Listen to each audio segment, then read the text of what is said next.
Quero saudar a todos vocês com a paz do Senhor Jesus e dizer da minha gratidão a Deus e do privilégio que eu sinto de poder participar dessa conferência sobre discipulado.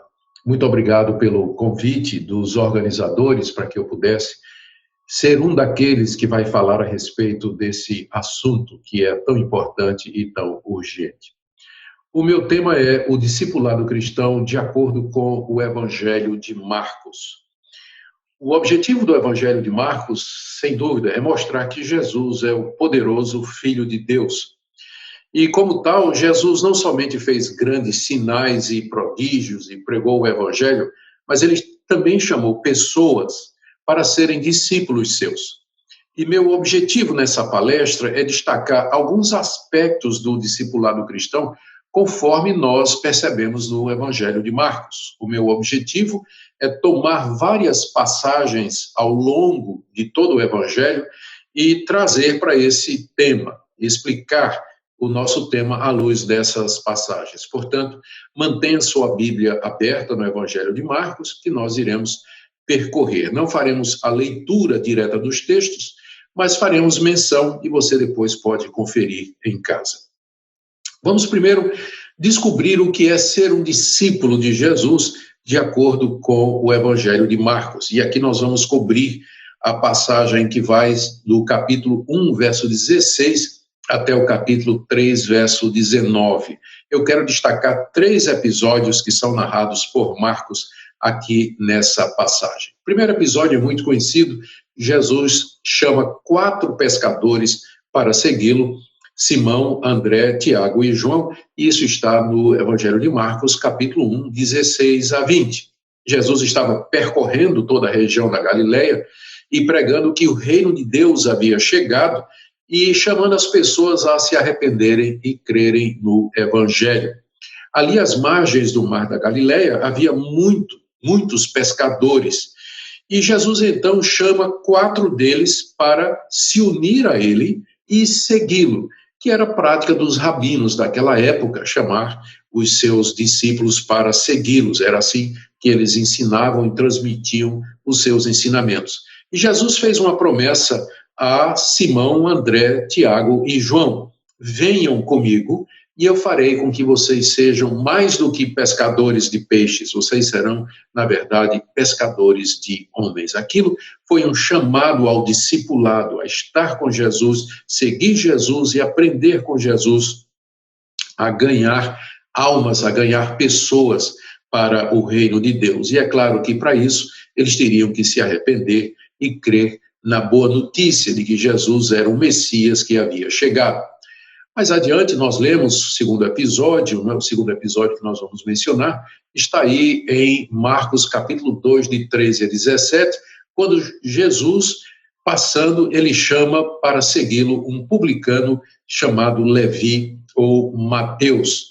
Os publicanos eram cobradores de impostos, eles cobravam impostos dos judeus em favor do Império Romano e eram considerados pelos praticantes do judaísmo, especialmente pelos fariseus, como pecadores e traidores. Jesus vê Levi, ou Mateus, sentado ali na coletoria e o chama imediatamente para segui-lo. E Levi abandona tudo, abandona o negócio, se levanta e segue Jesus ali pelo caminho. Em seguida, ele dá uma festa para Jesus, onde muitos outros publicanos e pecadores estavam presentes e procuravam ouvir a sua mensagem.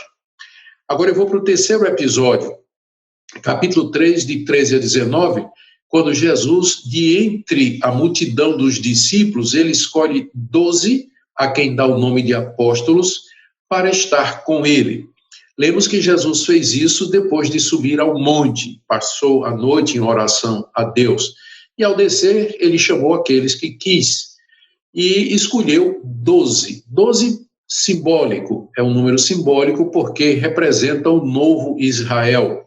O Israel antigo tinha 12 patriarcas, tinha 12 tribos, mas o novo Israel, o reino de Deus que estava chegando, ele teria 12 apóstolos, que seriam a contraparte ou o equivalente aos 12 patriarcas do Antigo Testamento. Jesus os coloca e os estabelece como apóstolos, que seriam seus enviados com autoridade, seus representantes. E Jesus os chama para que eles estivessem com Jesus e fossem por Jesus enviados para pregar o reino de Deus, expelir demônios e fazer milagres. O que nós podemos aprender sobre discipulado desses 3 episódios que encontramos no início do Evangelho de Marcos? Primeiro, que ser discípulo de Jesus é entrar no reino de Deus mediante o arrependimento e a fé. Segundo, ser discípulo de Jesus é seguir a Jesus, é estar com ele e aprender dele. Terceiro, ninguém pode ser discípulo de Jesus se não for chamado por Jesus. O que é que esses 3 casos que nós lemos têm em comum? É que em todos os 3 a iniciativa foi de Jesus. É Jesus quem chama, é Jesus quem escolhe, é Jesus quem convida. Quarto, lembremos desses 3 episódios que Jesus chamou pessoas entre as mais excluídas e marginalizadas da sua época. Chamou pobres pescadores, chamou publicanos, que eram considerados como traidores e pecadores, mas Jesus escolheu para ser seus discípulos soberanamente aqueles que ele quis. A escolha de Jesus, o chamado de Jesus para o discipulado não foi baseado no mérito ou no ranking social ou na condição econômica ou no conhecimento, mas simplesmente na soberana graça que ele exerceu. Em quinto lugar, observemos que o chamado de Jesus requereu renúncia absoluta. Os pescadores largaram as suas redes e o publicano largou o seu negócio. Jesus deseja que nós estejamos dispostos a renunciar a tudo que nós somos e a tudo que nós temos, para que nós possamos segui-lo no caminho do discipulado. O discipulado é um convite radical, absoluto. Jesus demanda autoridade completa sobre aqueles que desejam ser seus discípulos. Ele os chama soberanamente, traz-os para debaixo da sua autoridade e requer de nós que nós nos submetamos plenamente a ele. E por último, observemos as razões, ou a razão pela qual Jesus chamou discípulo. Por que ele fez isso? Por que ele chamou esses pescadores, o publicano, os apóstolos? A razão era que Jesus queria que eles levassem avante o seu reino como pescadores de homens, que eles aprendessem sobre o reino de Deus para que pudessem também ensinar a outros. Jesus sabia que ele estava apenas começando um movimento, ele estava apenas iniciando a sua igreja, e que ele faria isso através de discípulos que aprendessem com ele, aprendessem dele e que estivessem prontos a transmitir isso para outros que também seriam chamados para serem discípulos de Cristo. E como isso funciona hoje, já que não temos o Senhor Jesus no nosso meio, já que ele não está mais presente fisicamente entre nós para nos chamar pessoalmente? O Senhor Jesus continua a chamar pessoas soberanamente através daqueles que já são os seus discípulos e com os mesmos objetivos, para que entrem no reino de Deus, para que sejam salvos, para que aprendam com Cristo e para que ensinem outros. E as condições continuam sendo hoje exatamente as mesmas daquela época, quando Jesus andava pelo mar da Galileia, chamando as pessoas. Ele quer de nós arrependimento dos nossos pecados, que nós creiamos que ele é o Filho de Deus e que nós estejamos dispostos a renunciar absolutamente a tudo que somos e temos para segui-lo no caminho da cruz.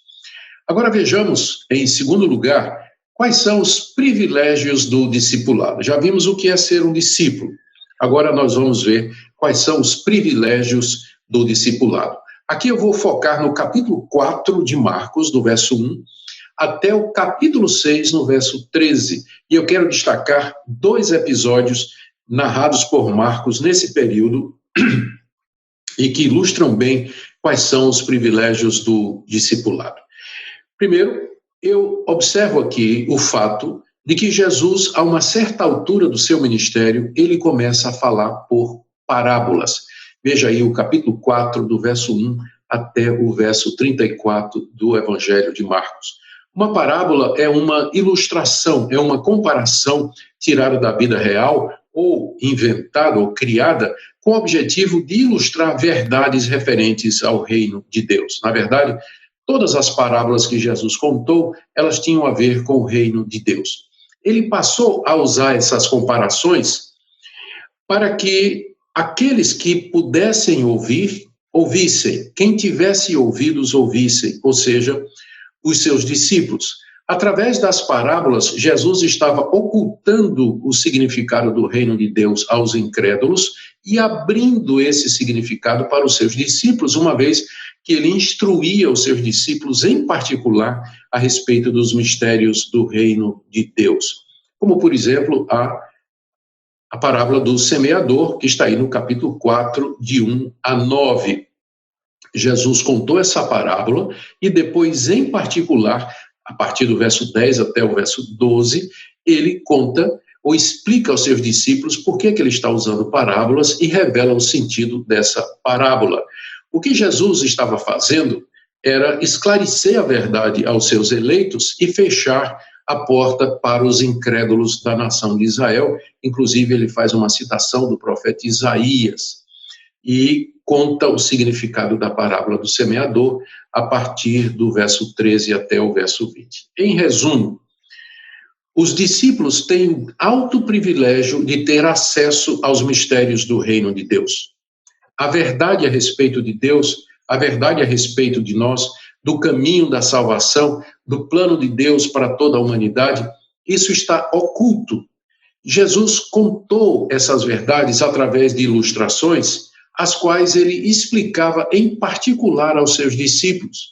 E Jesus disse a ele que muitos reis e profetas gostariam de ver e ouvir aquilo que eles estavam vendo e ouvindo e não puderam. E que eles, como eleitos de Deus, como discípulos de Cristo, tinham o privilégio de ter acesso aos mistérios de Deus. E que grande privilégio, não é verdade?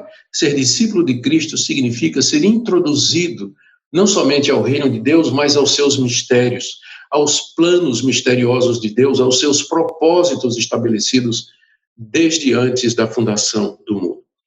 O segundo privilégio do discipulado que eu queria mencionar aqui está no capítulo 6, de 7 a 13, quando Jesus chama os 12 apóstolos e os envia numa viagem missionária. Jesus os chama e determina que eles vão pelas aldeias, pelas cidades, anunciando o evangelho do reino, chamando as pessoas ao arrependimento, curando os doentes e expelindo demônios. Jesus não permitiu que eles levassem comida ou dinheiro, eles deveriam viver da generosidade do povo, e pelo poder que Cristo deu a eles, eles poderiam curar doentes e expelir demônios. E desta forma Jesus estava preparando a futura liderança da sua igreja, estava dando um treinamento prático para aqueles que haveriam de assumir o comando, a liderança espiritual do seu povo. E aqui ele começa a focar no discipulado dos discípulos. E esse é um ponto importante, é um ponto central no ministério de Jesus. A essa altura, depois de quase 2 anos de ministério, ele percebe a rejeição por parte da liderança dos judeus, a incredulidade por parte do povo em geral, que o seguia somente por causa dos milagres e dos pães que ele multiplicava, e Jesus, então, meio que começa a se dedicar mais aos seus discípulos no ministério particular, fugindo da exposição pública e da popularidade.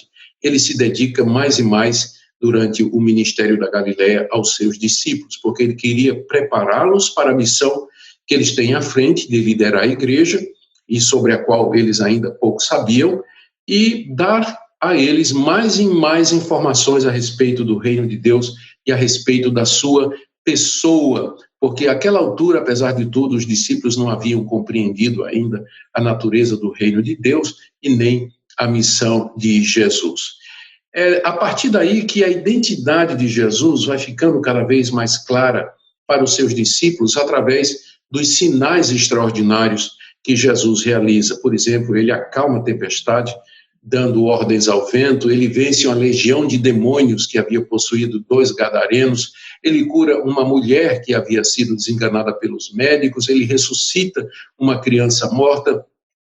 Alguns desses milagres Jesus realizou não em público, mas na presença dos discípulos, com o propósito de revelar quem ele era. apesar deles verem todas estas coisas e de receberem todas essas ilustrações, os discípulos ainda permaneciam endurecidos, incrédulos, sem entender quem era o Senhor. E aqui, então, nós podemos perguntar, à luz de tudo isso, quais são os privilégios de ser discípulos de Jesus Cristo aqui nesse mundo? Primeiro, porque a nós nos é dado conhecer os mistérios do reino de Deus. Ao mundo, isso é velado. O mundo olha para Cristo, olha para os evangelhos, olha para a igreja e vê mercenários, vê falsos profetas, vê enganadores, vê pessoas iludidas.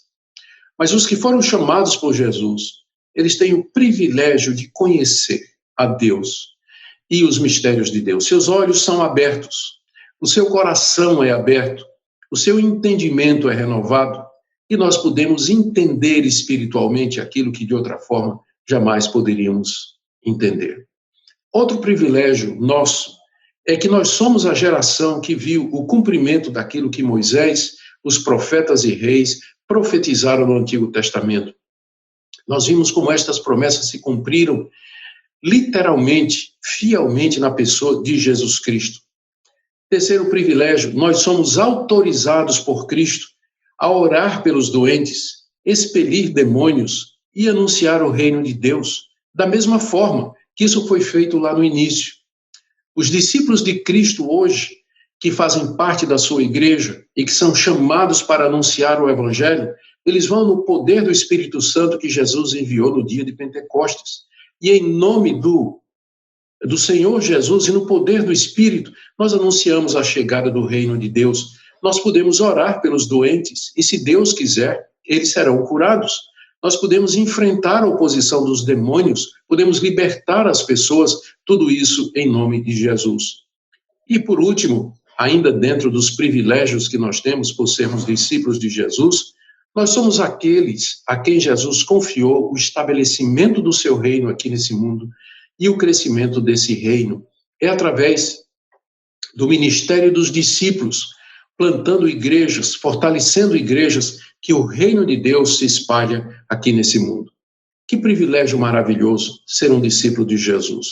Que grande honra e confiança o Senhor ressurreto nos deu quando nos entregou o reino, nos confiou o reino, para que nós anunciássemos a todas as nações que ele reina, que ele é o Messias, que já cumpriu todas as profecias e que o reino de Deus já veio, está entre nós, caminhando para a sua consumação. Vejamos agora a essência de ser um discípulo de Jesus e as suas implicações. Aqui eu vou do capítulo 8, verso 27, até o capítulo 9, verso 41, eu vou destacar 4 episódios dessa passagem. A primeira é a confissão de Pedro, que está no capítulo 8, de 27 a 30, é uma passagem bastante conhecida. Jesus pergunta aos discípulos o que as multidões estavam dizendo a seu respeito, e depois ele pergunta a Pedro quem os discípulos achavam que Jesus era. E a resposta de Pedro é: tu és o Cristo.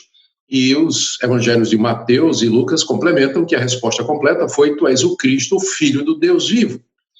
E em seguida, de acordo com o evangelho de Mateus, Jesus informa Pedro que esse conhecimento de que ele, Jesus, era o Cristo, o Filho do Deus vivo, tinha chegado através de divina revelação. Foi Deus quem revelou ao coração de Pedro quem de fato era Jesus. E sobre essa declaração de Pedro, Jesus haveria de edificar a sua igreja. Sobre essa pedra, essa rocha, que é essa declaração, a minha igreja será construída. A igreja como sendo a expressão visível do reino de Deus nesse mundo.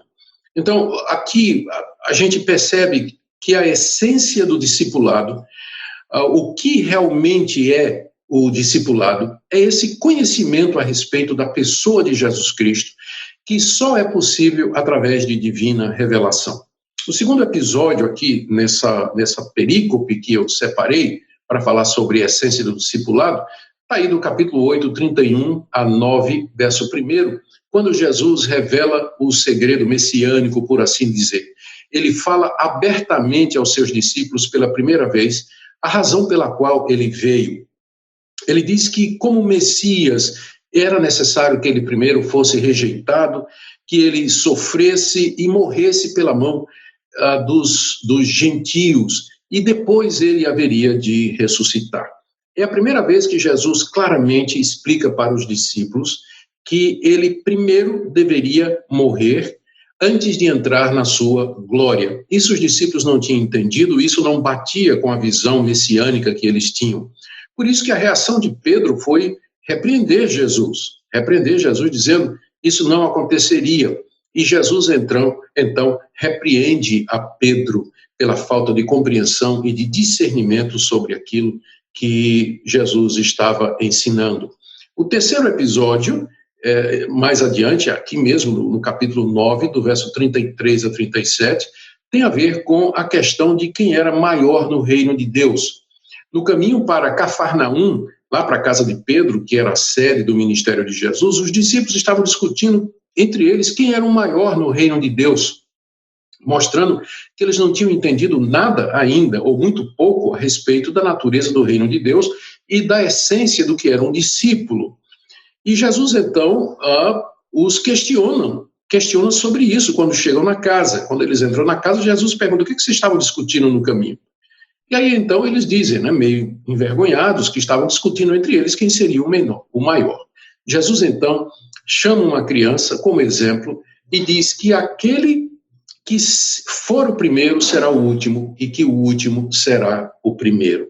Jesus aqui faz uma inversão para os seus discípulos do que seria ser o maior ou ser o mais importante. De acordo com o pensamento humano, de acordo com o pensamento dos reinos desse mundo e das pessoas, alguém é o maior quando ele domina, ele tem autoridade, ele é obedecido e ele é servido. Mas no reino de Deus, Jesus explica, é o contrário. Aquele que for o último, aquele que servir aos demais, esse será o primeiro. Essa inversão se dá pelo fato de que é isso que Jesus veio fazer, é essa dinâmica do reino de Deus. Ele veio morrer, embora ele é rei, embora ele é o Senhor, mas primeiro ele veio morrer, ele veio sofrer, ele veio ser rejeitado, para então se tornar cabeça de todas as coisas, Senhor de tudo e de todos, se sentar no trono do universo. E é assim que funciona no discipulado também. O discípulo, ele serve, ele é o último, ele não busca o primeiro lugar, mas ele busca o bem dos outros. Se vocês estão me seguindo, então, aqui nessa parte do que é a essência do discipulado, primeiro, é saber, através de divina revelação, que Jesus de fato é o Cristo, o Filho do Deus vivo. Segundo, é entender que ele veio primeiro morrer e sofrer para que pudesse servir a outros e que essa é a dinâmica do discipulado. Terceiro, que entre nós discípulos, nós temos que ser os últimos para poder ser os primeiros, temos que servir. E, finalmente, o quarto episódio que eu destaco aqui, que ilustra bem a essência do discipulado, é ainda no capítulo 9, de 38 a 41, a respeito dos outros, O ministério de Jesus tinha encorajado o surgimento de exorcistas no meio do povo que usavam o nome de Jesus para expelir demônios. E isso provocou o ciúme dos 12 discípulos de Cristo, porque muitos deles não faziam parte do grupo, não seguiam com Jesus. Esses exorcistas estavam usando o nome de Jesus, mas não seguiam com Jesus. E então os discípulos achavam que aquilo está errado, que eles tinham o monopólio do nome de Jesus, e que eles tinham, e somente eles tinham autoridade para fazer isso. Eles pedem que Jesus repreenda essas pessoas e que faça com que essas pessoas parem de fazer isso. A resposta de Jesus visava corrigir os ciúmes e o zelo fanático dos discípulos. Jesus disse que ninguém que falava bem dele poderia, em seguida, falar mal ou ir contra Jesus. E que aquelas pessoas, na verdade, estavam usando o nome de Jesus, estando a favor de Jesus e, portanto, não eram contrários.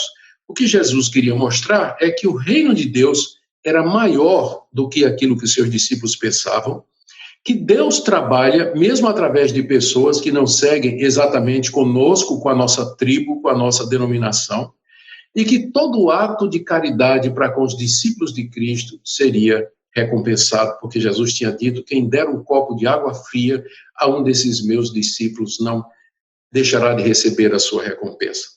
O que nós podemos aprender aqui a respeito da essência do discipulado?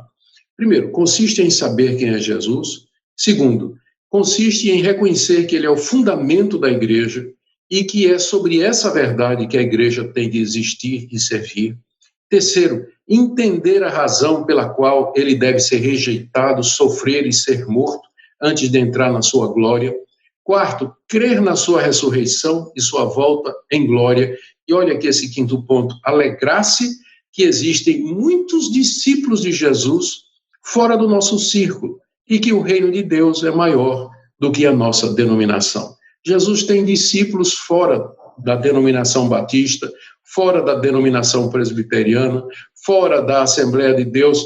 O reino de Deus é muito maior do que nós pensamos. E essa é uma lição tão importante para os nossos dias, não é verdade? Quando existe tanto sectarismo, existe tanta divisão entre os próprios evangélicos. Eu vou terminar agora fazendo algumas aplicações práticas de tudo aquilo que eu falei. Primeiro, ninguém pode entrar no reino de Deus e se tornar um discípulo de Cristo sem ser chamado por ele. Você tem as evidências do chamado de Jesus? Você já se arrependeu dos seus pecados? Já crê no Evangelho como sendo as boas notícias? Já renunciou a si mesmo em tudo que você tem? E tem a disposição de seguir e obedecer a Cristo, ainda que isso lhe custe caro? Segunda aplicação prática.